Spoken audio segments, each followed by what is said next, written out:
ஒரு அழகான கிராமத்தில் ராசையா என்ற செல்வந்தர் வசித்து வந்தார். அவர் ஒரு வணிகம் வியாபாரம் செய்பவர். அவருக்கு ஒரு மகன் இருந்தான். அவன் நல்ல பண்புள்ளவனாகவும் பாசம் மிக்கவனாகவும் இருந்தான்.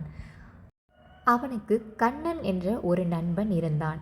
ஆனால் அவன் ஒரு ஏமாற்றுக்காரன், நல்லவன் கிடையாது.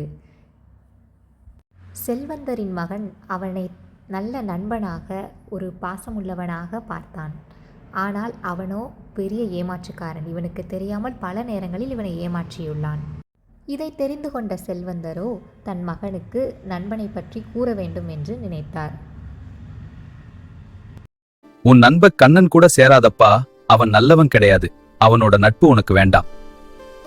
என்ன மன்னிச்சிடுங்கப்பா, என் நண்பன் கண்ணன் ரொம்ப நல்லவன், எனக்கு நல்ல தோழனா இருப்பான்.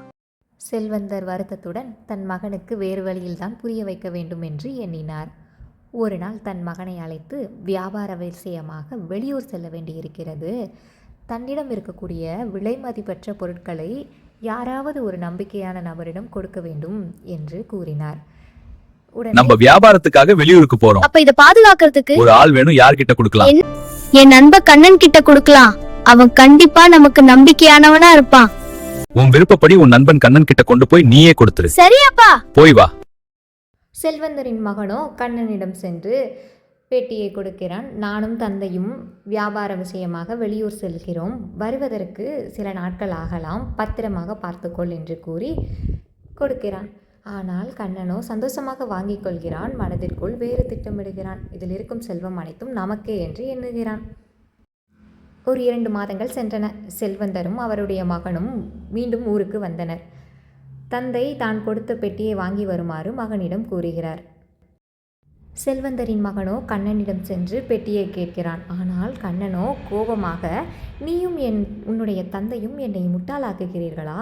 பெட்டிக்குள் வெறும் கல்லும் மண்ணும் நிறைந்திருக்கிறது, அதை என்னை பார்த்து கொள்ளும்படி கொடுத்துவிட்டு சென்றீர்கள் என்று கோபமாக கூறுகிறான்.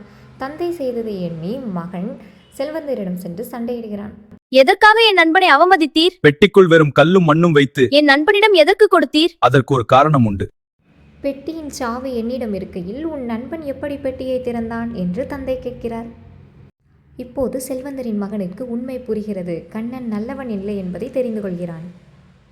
அதிலிருந்து அவனோடு நட்பு பாராட்டுவதை நிறுத்திவிட்டான். செல்வந்தரோ மகனுக்கு உண்மை தெரிந்ததை பற்றி சந்தோஷம் கொள்கிறார். வீடியோ பிடிச்சிருந்தா மறக்காம சேனலை சப்ஸ்கிரைப் பண்ணிக்கோக்கா.